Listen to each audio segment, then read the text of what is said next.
Саламатсыңарбы балдар. Бүгүнкү сабактын темасы 1-июнь эл аралык балдарды коргоо күнүнө арналмакчы. Анда сабактын максаты биринчи бул балдарды коргоо күнү жана анын мааниси жөнүндө маалымат аласыңар. Экинчи балдардын укуктары жана аларды коргоону үйрөнөсүңөр. Үчүнчү балдардын учурдагы реалдуу көйгөйлөр жөнүндө маалымат аласыңар. Төртүнчү балдарды коргоо багытындагы ишмердүүлүктөр жөнүндө маалыматтарды окуп үйрөнөсүңөр. Анда балдар бүгүнкү сабактын планы биринчи бул балдарды коргоо күнү жөнүндө кыскача маалымат, экинчи балдардын укуктары жана аны коргоо, үчүнчү балдардын учурдагы реалдуу көйгөйлөрү, төртүнчү балдарга колдоо жана жардам көрсөтүү, бешинчи сабакты бышыктап жыйынтыктайбыз. Анда биринчи план балдарды коргоо күнү жөнүндө кыскача маалымат. 1-июнь бул эл аралык балдарды коргоо күнү 1949-жылы Парижде эл аралык демократиялык аялдардын федерациясы тарабынан кабыл алынган. Биринчи жолу 1950-жылы 1-июнь балдарды коргоо күнү катары официалдуу түрдө белгиленген. Балдарды коргоо күнүнүн негизги максаты бул балдардын учурдагы реалдуу проблемасына коомчулуктун көңүлүн бурдурууну курчутуу болуп эсептелет. Бул жерде көрүп турган бул эл аралык балдарды коргоо күнүнүн желеги болуп эсептелет. Бул жашыл фон, артындагы жашыл фон бул өсүүнү, гармонияны, сергектик жана түшүмдүүлүктү чагылдырып турат. Ал эми жердин айланасында жайгаштырылган бул адамды чагылдырган силденген фигуралар ар түрдүүлүктү жана толеранттуулукту чагылдырып турат. Ал эми борбордук бөлүгүндө жайгашкан жер бул биздин жалпы биздин үйүбүздүн символун түшүндүрүп турат. Түшүнүктүү болду балдар. Демек 1-июнь бул эл аралык балдарды коргоо күнү 1949-жылы кабыл алынып, 1950-жылдан баштап белгиленип, официалдуу түрдө башталган экен. Жана анын негизги максаты бул балдардын реалдуу учурдагы проблемаларына коомчулуктун көңүлүн бурдуруу болуп эсептелет. Анда экинчи план бул балдардын укуктары жана аны коргоо жөнүндө. Эми балдарды коргоо күнү бул бир эле балдар үчүн кубанычтуу майрам болуп эсептелбестен, бул балдардын укуктарын коргоо керектигин коомчулукка эскерткен күн болуп эсептелет. Бул эскертүүнүн өзөгүндө бардык балдардын бактылуу болушу, билим алуусу, сүйүктүү иши менен алек болушу жана келечекте эң мыкты ата-эне жана өз өлкөсүнүн мыкты жараны болуусу үчүн кам көрүү мазмуну жатат. Эми бул жерде балдардын укуктары берилди. Бир канча укуктары берилди. Негизги бул биринчи бала социалдык камсыздандыруунун артыкчылыктарына ээ болуусу керек. Эми кандайдыр бир социалдык камсыздандыруу керек десе, анын артыкчылыктарына балдар ээ болушу керек. Баланын инсандыгын толук жана гармониялуу өнүктүрүү үчүн сүйүү жана түшүнүү керек. Ата-эне тарабынан, коомчулук тарабынан демек сүйүү жана түшүнүү керек.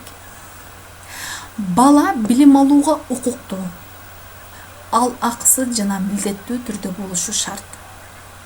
Демек ар бир бала билим алууга укуктуу. Андан кийингиси бала кандай шартта болбосун, биринчи кезекте коргоо жана жардам алгандардын катарында болушу керек. Демек кандайдыр бир коргоо же жардам көрсөтүлүү керек болсо, ошол сап башында балдар болушу керек. Кийингиси баланы кайдыгерликтен, ырайымсыздыктын жана эксплуатациялоонун бардык түрлөрүнөн коргоо керек. Эч кандай формада бала сатылбашы керек.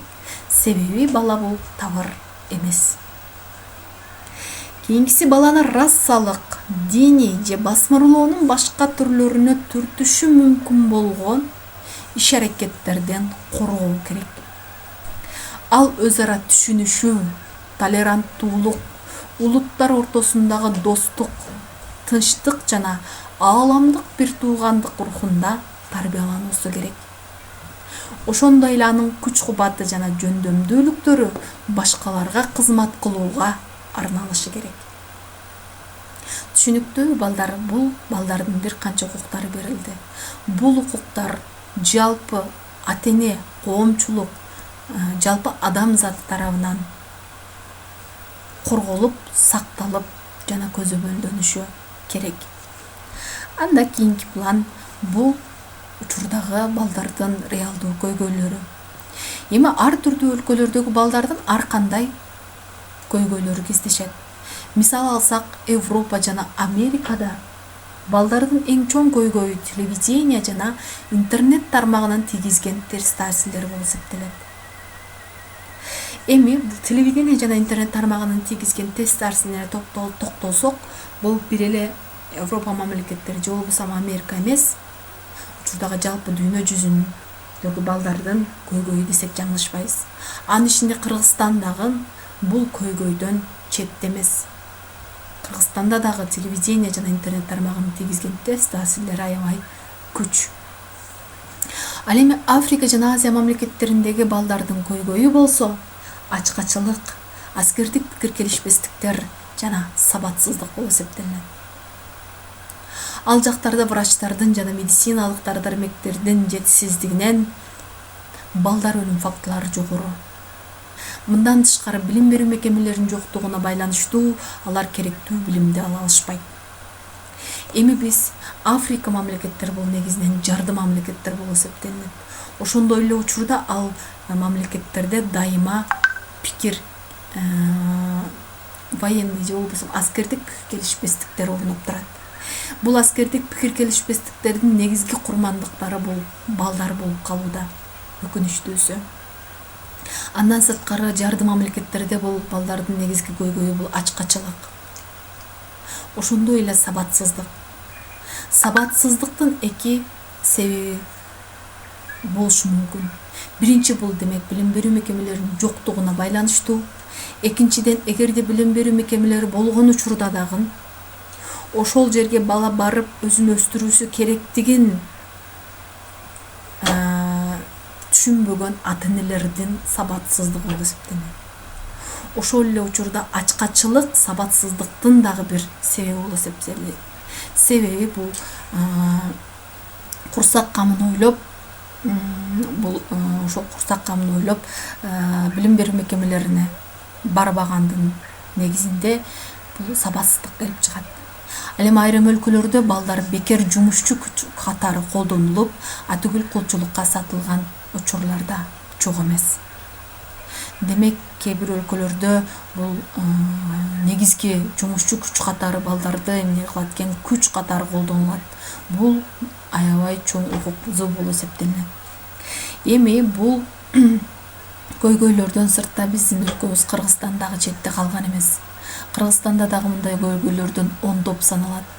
Мисалга алсак, үй бүлөлүк зордук зомбулукка дуушар болгон балдардын саны аз эмес бизде дагы. Бул аябай өкүнүчтүү. Бул бир эле ошол балдардын көйгөйү эмес, бул жалпы коомчулуктун, жалпы адамзаттын көйгөйү болуп эсептелет. Анда балдар төртүнчү план. Эми ошол балдарды коргоо жана аларга жардам берүү жөнүндө. Балдарды коргоо жана аларга колдоо, жардам көрсөтүү, балдардын жашоосун жакшыртуу максатында түзүлгөн дүйнөлүк эл аралык кайрымдуулук фонддору бар. Алар дүйнө боюнча бардык балдарга бирдей жардам берүү максатында каражаттарды чогултушат. Кандай болгон учурда да ар бир бала бактылуу булалыкка укуктуу. Андай фонддорго мисал келтирсек, мисалы ЮНИСЕФ фонду бар. Уккан болсоңор керек, балдар. Ал ЮНИСЕФ фонду бул 1946-жылы түзүлгөн. Аны түзүүнүн негизги максаты бул экинчи дүйнөлүк согуш учурунда жапа чеккен балдарга жардам берүү болчу. Демек 1945-жылы экинчи дүйнөлүк согуш аяктаган, ошол экинчи дүйнөлүк согушта жапа чеккен балдарга жардам берүү максатында 1946-жылы ЮНИСЕФ фонду уюштурулган экен. 1953-жылдан баштап бул уюм дүйнөнүн бардык булуң бурчундагы балдарга кайрымдуулук жардамын көрсөтө баштаган. Айрыкча жакыр жана өнүгүп келе жаткан өлкөлөрдүн балдарына өзгөчө көңүл бурулат. Ал эми Кыргызстанда болсо ЮНИСЕФ 1994-жылы ишин баштаган. Эми ЮНИСЕФ төмөнкү багыттарда колдоо көрсөтөт. балдарга. Биринчи бул балдардын ден соолугун көзөмөлдөө жана туура жетиштүү түрдө тамактануусу багытында. Суунун сапаты жана санитардык шарттар багытындагы колдоо көрсөтөт.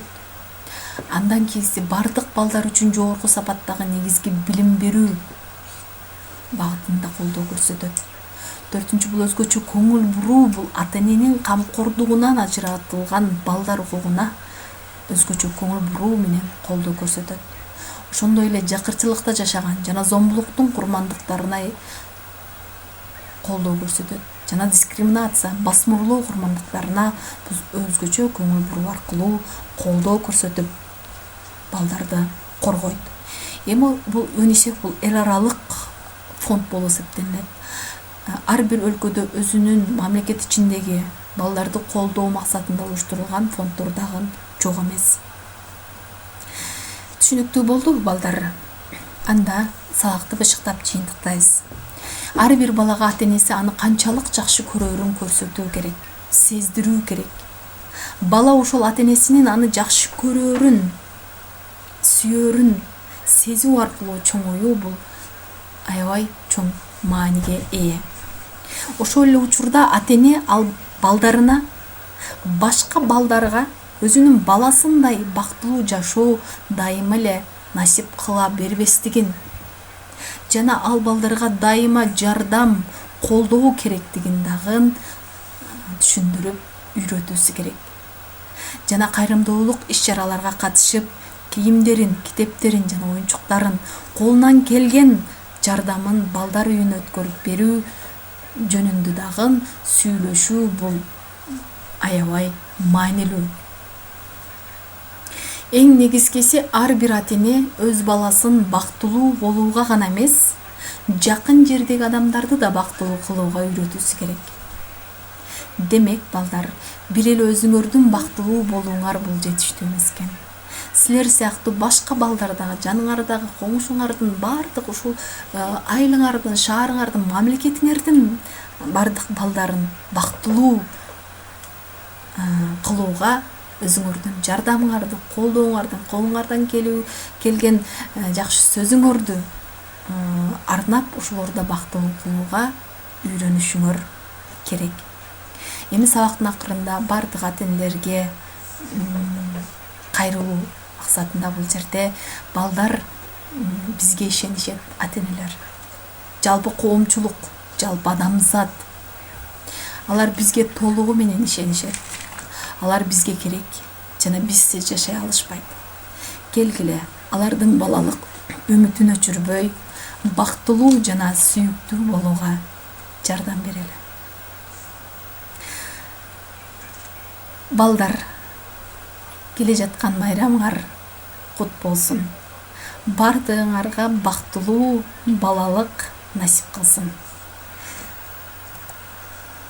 Көңүл бурганыңар үчүн чоң рахмат. Саламатта калгыла.